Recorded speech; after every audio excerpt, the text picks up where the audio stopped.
नमस्कार. इन गोवाच्या विशेष कार्यक्रमात आपलं सर्वांचंच अगदी हार्दिक स्वागत. मित्रहो, 21 जून हा दिवस जगभरात आंतरराष्ट्रीय योग दिवस म्हणून साजरा केला जातो. माननीय पंतप्रधान नरेंद्र मोदी यांनी 27 सप्टेंबर 2014 या दिवशी संयुक्त राष्ट्रसंघाच्या महासभेत आंतरराष्ट्रीय योग दिवसाची संकल्पना मांडली होती, प्रस्ताव मांडला होता आणि 11 डिसेंबर 2014 या दिवशी संयुक्त राष्ट्रसंघाच्या महासभेनं 21 जून हा दिवस आंतरराष्ट्रीय योग दिवस म्हणून साजरा करण्यात यावा असं या राष्ट्रसंघाद्वारे सांगण्यात आलं. तशी अनुमती देण्यात आली. यावर्षी आपण 10वा आंतरराष्ट्रीय योग दिवस साजरा करत आहोत. 21 जून 2015 सालापासून या आंतरराष्ट्रीय योग दिवस साजरा करण्याची प्रथा सुरू झाली. आज या संदर्भात चर्चा करण्यासाठी आणि विविध विषयांवर चर्चा करण्यासाठी योगा संदर्भात आमच्या स्टुडिओत उपस्थित आहेत योग प्रशिक्षक विजया पाटील. पाटील मॅडम नमस्कार आणि इन गोवा स्टुडिओत आपलं स्वागत. सुरुवातीला मला सांगा की हा जो आंतरराष्ट्रीय योग दिवस आहे तो साजरा करण्यामागचं उद्दिष्ट काय? चांगला प्रश्न आहे. कारण की लोकांची मनस्थिती जी काही बिघडली आहे ती चांगली करण्यासाठी ती योगाने व्यवस्थित होऊ शकते. प्राणायाम, योगासन याच्यामुळे त्यांच्या हेल्थवर चांगला परिणाम होऊ शकतो.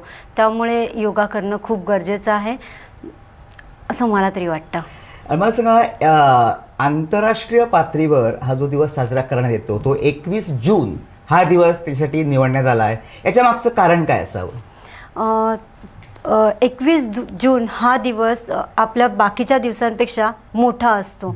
त्यामुळे योगा करण्यासाठी, प्राणायाम करण्यासाठी त्या दिवसामध्ये ऑक्सिजन लेवल भरपूर जास्त असते. त्यामुळे त्याची संधी सर्वांना मिळावी म्हणून हा दिवस निवडण्यात आलेला आहे. 21 जून उत्तर गोलार्धातील सर्वात मोठा दिवस आणि सर्वांना समान जास्तीत जास्त त्याचा उपयोग लाभ घेता यावा यासाठी. मला सांगा की भारत हा जो आपला देश आहे तो या देशामध्ये योगाची परंपरा अगोदरपासून शतकानुशतके चालू आहे आणि तरी सुद्धा 2015 सालापासून हा योगाचा प्रसार होतोय. आपल्याला असं वाटत नाही का की योगाचा प्रसार आपल्या देशात होण्यास थोडासा विलंब झाला? असं विलंब नाही झालेला आहे. आपले आधीचे जे पूर्वज होते जसे की योगी मुनी हे सर्व योगा करत होते. त्याच्यामुळे जास्त प्रसार झालेला, पण मध्ये काही कारणामुळे नाही हे झालं. पण आता पंतप्रधान यांनी 2014 पासून जे काही संकल्पना चालू केली आहे ती सर्वांनी त्याचा आता लाभ घेत आहेत. अच्छा, मला सांगा की दरवर्षी प्रतिवर्षी आंतरराष्ट्रीय योग दिनासाठी एक विशेष अशी थीम देण्यात येते. यावर्षी मला वाटतं थीम आहे स्वतःसाठी आणि समाजासाठी योगासनं. तर याकडे तुम्ही कसं काय पाहू शकाल की स्वतःसाठी आणि सामाजिक स्वास्थ्यासाठी योगासनं? चांगलीच थीम राबवली आहे. जर मी स्वतः हेल्दी असेल तर मी समोरच्याला हेल्दी बनवू शकते. त्यामुळे मी स्वतःचा आधी विकास करून मी दुसऱ्यांचा, समाजाचाही विकास करू शकते. ही संकल्पना चांगली पार पडावी असं वाटतंय. कारण जिथे मेनच व्यक्ती जर हेल्दी असेल तर तो बाकीच्या समाजाला सुद्धा हेल्दी बनवू शकतो. त्यामुळे ही थीम चांगली राबवली जाईल. मला सांगा पाटील मॅडम, सजग, सशक्त, सक्षम, संयमी समाज निर्माण व्हावा हे आज सर्वांसमोरच एक आव्हान आहे. आणि योगाच्या माध्यमातून एक असा सशक्त समाज, सक्षम राष्ट्र निर्माण करता येईल. पण हे कसं काय साध्य होईल योगाच्या माध्यमातून असं तुम्हाला वाटतं? योगासन, प्राणायाम, कारण योगा केल्यामुळे आपली हेल्थ चांगली राहते, हार्ट चांगलं राहतं, मुळातच सर्व शरीर चांगलं राहतं. जर आपण लहान मुलांपासूनच योगाचे पूर्ण त्यांना प्रशिक्षण दिलं तर आता जे मोठे आहेत ज्यांना काही त्रास होतो आहे, काही आजार आहे, त्याच्यावर आपण आधीपासूनच क्युअर करू शकतो. आणि जास्तीत जास्त लेडीज लोकांना जर याच्यामध्ये आपण प्रोत्साहित केलं तर ते बोलतात ना, एक स्त्री शिकली तर पूर्ण कुटुंब शिकलं. तसंच एका स्त्रीला जर आपण घरातल्या योगा करायला शिकवलं, तिला योगाची माहिती सांगितली, प्राणायामची, आसनांची, तर ती सर्व घरातला सुदृढ बनवू शकते. अशा प्रकारे एक सशक्त समाज आपण योगाच्या माध्यमातून निर्माण करू शकतो. आजच्या युवा पिढीची जी मानसिकता बदलत चालली आहे, भरकटलेली अवस्था, त्या मानसिकतेला सकारात्मक स्थान देण्यासाठी हे योगाचा वापर कसा काय होऊ शकतो? प्राणायाममुळे, प्राणायाम, ब्रीदिंग प्रॅक्टिस. कारण ब्रीदिंग प्रॅक्टिस व्यवस्थित असेल, इनहेल एक्झलेशन, कुठे श्वास घ्यायचा कुठे सोडायचा हे जर प्रॉपर माहिती असेल तर डायबिटीससारखे आजार, भरपूर सारे ब्रेन हॅमरेजचे आजार, हे सर्व मोठे मोठे डिझीज आहेत ना, याला आपण क्युअर करू शकतो. कॅन्सरसुद्धा ब्रीदिंगमुळे क्युअर केला जाऊ शकतो. मग हाच अवेअरनेस आपण लोकांपर्यंत नेऊन त्यांना आपण सुदृढ बनवू शकतो की प्राणायाममुळे काय. एक म्हण होती ना की मेल्याशिवाय स्वर्ग दिसत नाही, योगा केल्याशिवाय तुम्हाला तुमची लाईफ काय हे कळू शकत नाही. साध्या शब्दामध्ये म्हणायला गेलं तर असं म्हणू शकतो आपण की तुम्ही जोपर्यंत योगा करत नाही ना तोपर्यंत तुम्ही योगाबद्दल सांगूच शकत नाही की त्याच्यामुळे तुमच्या शरीराला, तुमच्या बॉडीला, तुमच्या माइंडला काय मिळू शकतं. आता जी युवा पिढी आहे त्याची मानसिकता मी पाहिली, मानसिकता, मेंटॅलिटी ती भरकटत चाललेली आहे. ते आपण योगाच्या माध्यमातून आपण कसं काय हे करू शकतो? त्यांना योगाकडे वळवून प्रत्येक शाळेमध्ये, प्रत्येक स्कूलमध्ये आता उपक्रम होणारा नागरिक कुठे आहे तर स्कूलमध्ये आहे. स्कूलमधूनच आपण योगाचे प्रशिक्षण, जसं अभ्यास इम्पॉर्टंट आहे तसा 1 तास, दिवसातला 1 तास त्यांच्यासाठी योगासाठी निवडला, व्यवस्थित पद्धतीने सांगितलं, शिकवलं तर तिथूनच आपला होणारा नवीन समाज खूप सुदृढ आणि सशक्त मेंटली पण मिळू शकतो आपल्याला. मला विचारावं वाटतं की समाजामध्ये योग साधनेबद्दल किंवा योगाबद्दल जशी जागृती व्हावी तशी होत नाही, याबद्दल आपला अनुभव काय किंवा आपलं मत काय? नाही आहे जागृती जास्त, हवी तशी होत नाही. हवी तशी नाही आहे. म्हणजे जेवढे आंतरराष्ट्रीय पातळीवर जेवढं योगाला महत्त्व दिलं जातं, बाहेरच्या देशामध्ये जास्त करून, सॉरी पण हे खरं आहे, जास्त महत्त्व दिलं जातं कम्पॅरेटिव्ह आपल्या इथे. तर त्यासाठी देणं खूप गरजेचं आहे. आणि योगा करण्याचं मूळ एज 3 ते 4 वर्षापासून जे सुरुवात होतं ते त्याला एंड नाही. बालपणापासूनच त्याचे धडे घेतले पाहिजे. मी तर बोलेल की जे प्रेग्नेंट लेडी आहेत तिथपासून सुरुवात झाली पाहिजे. जर बाळ गर्भात 9 महिने जर योगासन करत असेल, बघत असेल, प्राणायाम असेल, ते संस्कार, त्याला गर्भसंस्कार ते त्याला तेव्हापासूनच होतील. मग आज जी परिस्थिती येते की योगा करायला सांगा, ही वेळ आपल्यावर येणार नाही, कारण बाळ मुळातूनच अभिमन्यू होऊन बाहेर येणार आहे. त्यामुळे आपल्याला जास्त जागृती करण्याची तेवढी कमी पडणार आहे. म्हणजे जास्त जागृती करणं आवश्यक, जेवढी व्हायला हवी तेवढी जागृती होत नाहीये आणि ती करणं आवश्यक आहे असं आपल्याला वाटतं.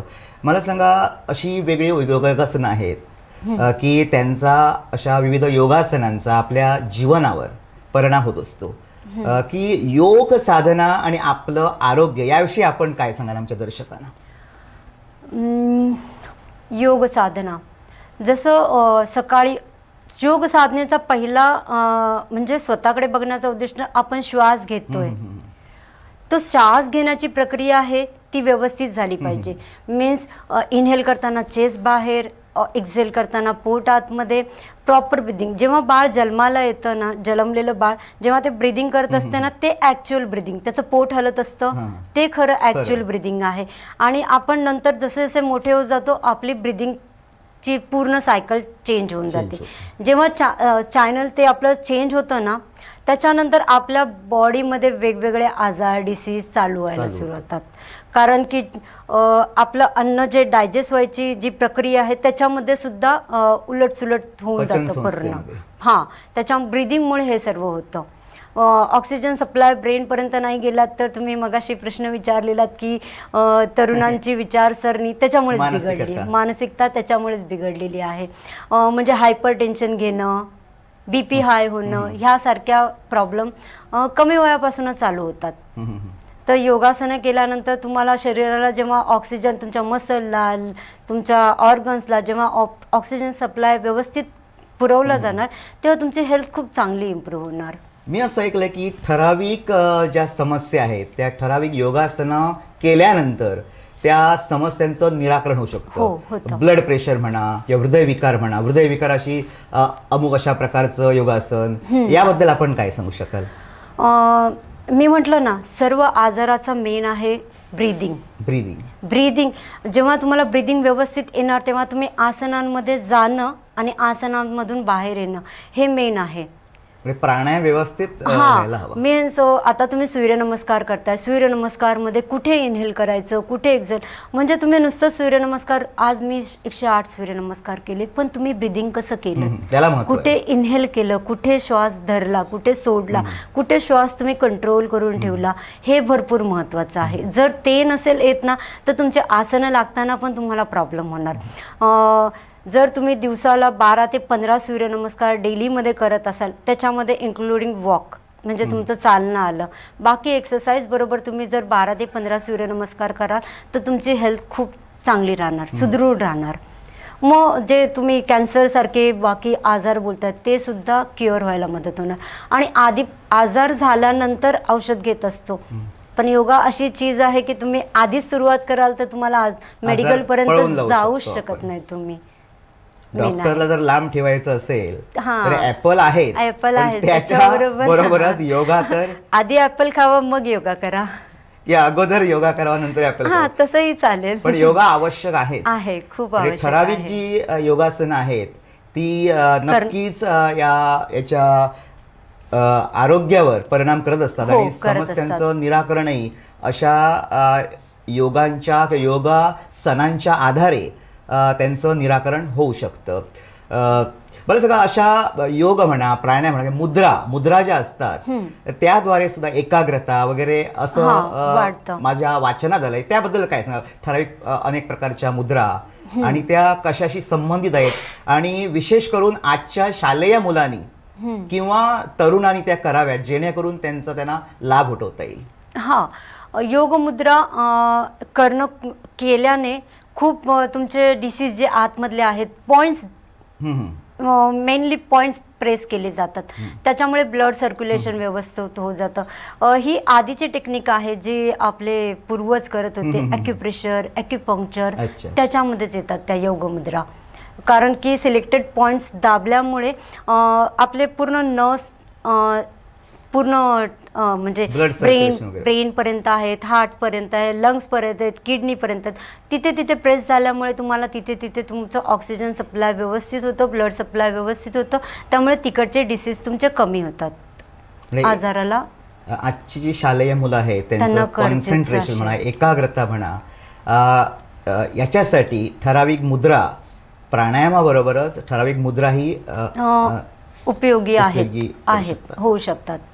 त्यासाठी स्कूलमध्ये एक योग शिक्षक ठेवणं खूप गरजेचं आहे आणि त्यांनी त्यांच्याकडून करून घेणं खूप गरजेचं आहे. मॅडम मला सांगा की योगा आणि महिला सक्षमीकरण म्हणजे सशक्त महिला किंवा सक्षम महिला याकडे आपण कसं काय पाहू शकता?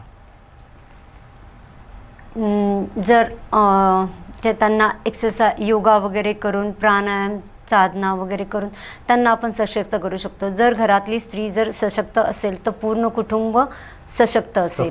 हां, लेडीजना भरपूर सारे प्रॉब्लेम्स असतात. वयाच्या 15 वर्षापासून त्यांना पिरियड चालू होतात. अशा गोष्टी आहेत ज्या त्या बाहेर सांगू शकत नाही की पोटात दुखणं वगैरे किती फ्लो होतो, कसा होतो, हे काही सांगू शकत नाहीत.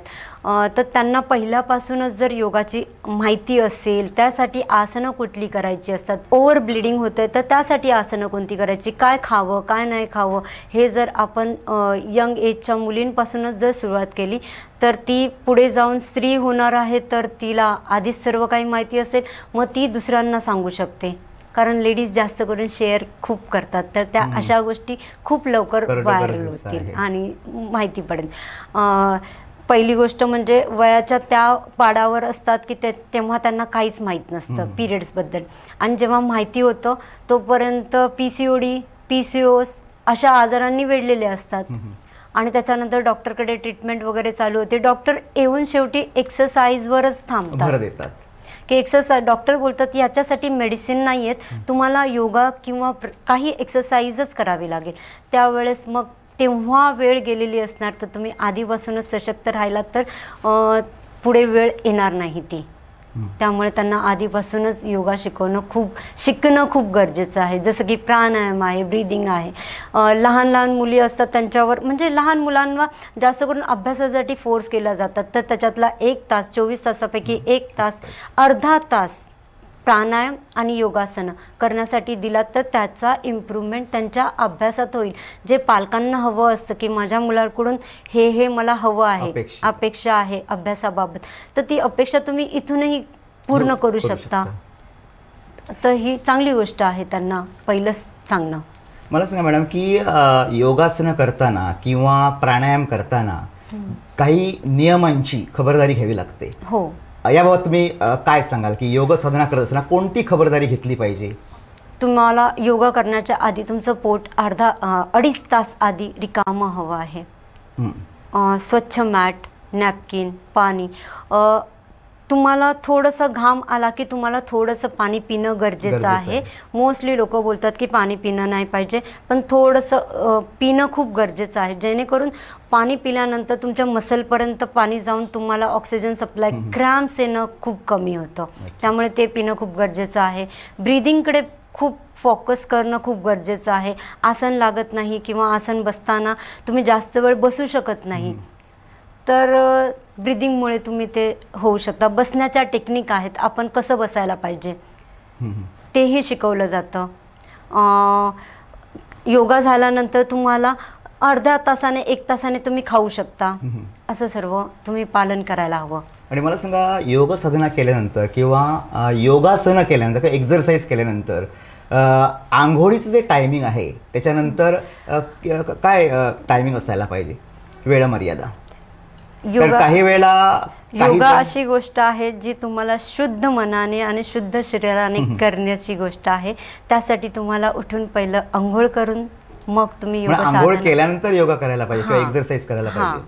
आणि एक्झरसाइज केल्यानंतर लगेच आंघोळ करू नये, थोड्या वेळाने करावी, थोड्या वेळाने, थोडासा गॅप. कारण योगा असा चीज आहे की तुम्ही योगा झाल्यानंतर तुम्हाला शवासन हा असतोच, हा आसन आहेच, आणि शवासन हे करणं खूप गरजेचं आहे. शेवटचं आसन जे काही तुमचं एक्झर्शन झालेलं आहे, ब्रिदिंगचं जे काही झालेलं आहे, मसल ब्रेकडाऊन झालेले असणार आहेत, ते सर्व तुम्हाला पहिला पूर्वपदावर आणण्यासाठी तुम्हाला शवासन करणं खूप गरजेचं आहे.